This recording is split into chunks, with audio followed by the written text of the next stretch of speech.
शेतकरी मित्रांनो नमस्कार। आज आपण द्राक्षे एप्रिल खरड छाटणीनंतरचं पुढील नियोजन बघणार आहे। आज आपला भाग तिसरा आहे। तर द्राक्षे खरड छाटणी करण्या अगोदर आपल्याला 2 दिवस अगोदर पूर्णपणे भिजवून घ्यायचे आहे। मोकळं पाणी बागाला द्यायचं आहे। द्राक्षे एप्रिल खरड छाटणी झाल्यानंतर आपण हायड्रोजन सायनामाइड 25 मिली प्रति लिटर पाणी या पद्धतीने फवारणी करायची आहे। कारण हायड्रोजन सायनामाइड हे जे काय सुप्तावस्थित डोळे आहेत त्यांची डॉर्मन्सी ब्रेक करायचं काम करते। त्याच्यानंतर हायड्रोजन सायनामाइडची फवारणी सकाळी 6 ते संध्याकाळी 7 वाजता म्हणजे सकाळी 6 ते 7च्या दरम्यान आपल्याला फवारणी करायची आहे। छाटणीनंतर दुसऱ्या दिवशी हायड्रोजन सायनामाइडची फवारणी करणं गरजेचं आहे। हायड्रोजन सायनामाइडची फवारणी झाल्यानंतर आपल्याला मुरचूद 1 किलो 200 लिटर पाणी, चुना 400 ग्रॅम 200 लिटर पाणी या पद्धतीने वापरायचं आहे। याच्यामध्ये स्टिकर आपल्याला 200 मिली प्रति 200 लिटर पाण्यासाठी वापरायचं आहे।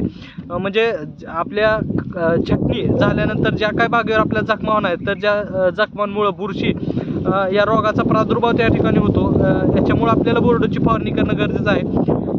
बोर्डोची फवारणी करत असताना पूर्ण ओलांड आणि दोन्ही बाजूनी खोड म्हणजे जमिनीपर्यंत पूर्ण चपचपीत धुवून घ्यायचं आहे। याच्यानंतर दुसऱ्या दिवशी आपल्याला तिसरी फवारणी करणं गरजेचं आहे। क्लोरो 20% 2 मिली प्रति लिटर पाणी या पद्धतीने फवारणी करा। त्याच्यानंतर प्रोपेनोफॉस 50%चं ज्याला आपण क्युराक्रॉन असं म्हणतो ते 1.5 मिली प्रति लिटर पाणी या पद्धतीने फवारणी करा। त्याच्यानंतर सल्फर 80% हे 2 दिवसानं तुम्हाला 1.5 ग्रॅम प्रति लिटर पाणी या पद्धतीने फवारणी करा। कारण याचं कारण हे काय आहे की या 3 फवारण्या 2-2 दिवसाच्या अंतरानं करा। कारण याच्यामुळे तुमच्या बागेतील जो काही थ्रिप्स आहे, मिलीबग आहे, स्टेम बोरर आहे, तुडतुडे आहे, स्पोडोप्टोरा आहे, डाउनी आहे, बुरी आहे, जीवाणू करपा यांचं कंट्रोल त्या ठिकाणी होणार आहे। कारण खोड आणि ओलांड्याचं रोग आणि कीड यापासून संरक्षण होणार आहे। आता आपण पुढचं 10 दिवसाचं नियोजन बघणार आहे। त्याच्यामध्ये 4 फवारण्या आपण तुम्हाला सजेस्ट करणार आहे। त्याच्यामध्ये सुप्त अवस्थेतील डोळे फुटायला चालू होणार आहेत, त्याची डॉर्मन्सी ब्रेक झालेली असणार आहे। कवळ्या फुटी आपल्याला मिळायला लागलेल्या आहेत। या फुटी मिळत असताना ही स्टेज येत असताना या बागेत एकसारखी येत नाही, काही झाडावरती आलेली असते आणि त्या आलेल्या स्टेजचं संरक्षण करणं हे आपलं पहिलं काम आहे। आलेल्या म्हणजे जे काय स्टेज आलेलं आहे त्याचं संरक्षण करणं आपलं पहिलं काम आहे। कारण इथून पुढं तुम्हाला प्रत्येक दिवशी तुमच्या बागेत बदल दिसायला चालू होणार आहे। नवीन फुटी जास्त वाढलेल्या दिसतील किंवा न फुटलेलं दिसेल तुम्हाला। अशा काळात इथून पुढं तुमच्या फवारणीचं वेळापत्रक तयार करणं गरजेचं आहे।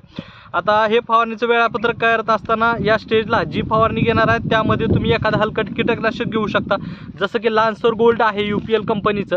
त्याच्यामध्ये ॲसिफेट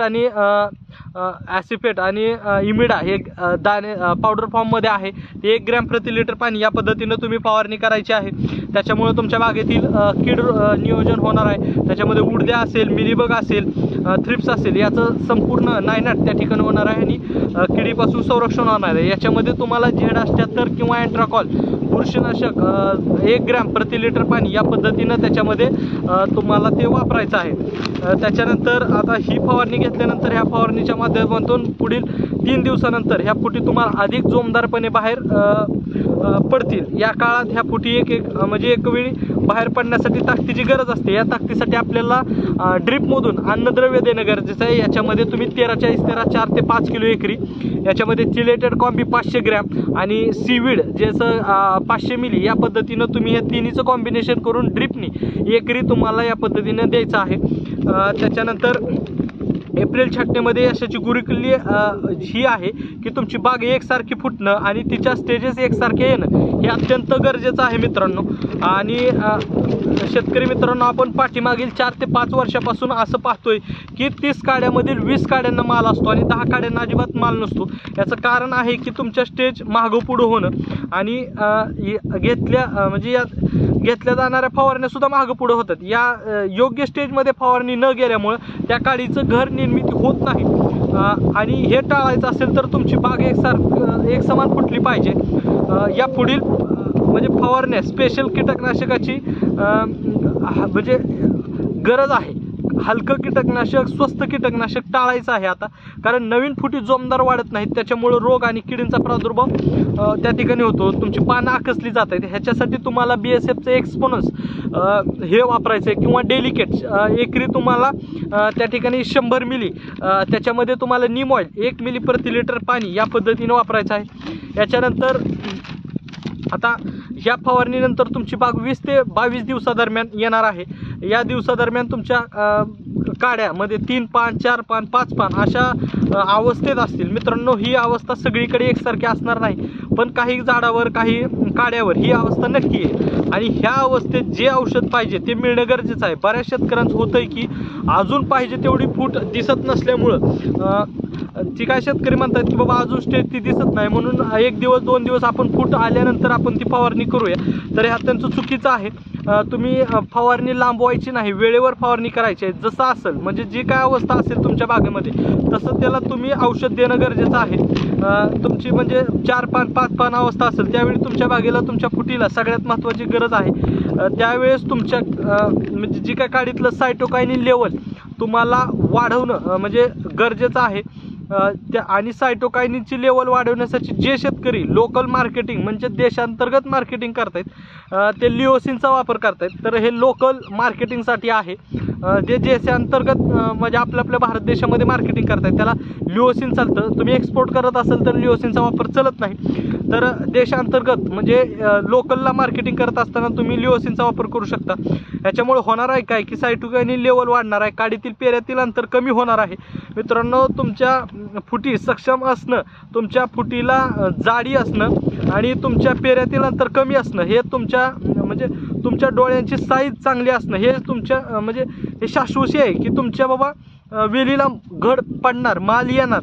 तर या पद्धतीनं तुम्ही नियोजन करा. लिओसिन वापरत असताना 05234 5 ग्रॅम प्रति लिटर पाणी वापरायचं आहे.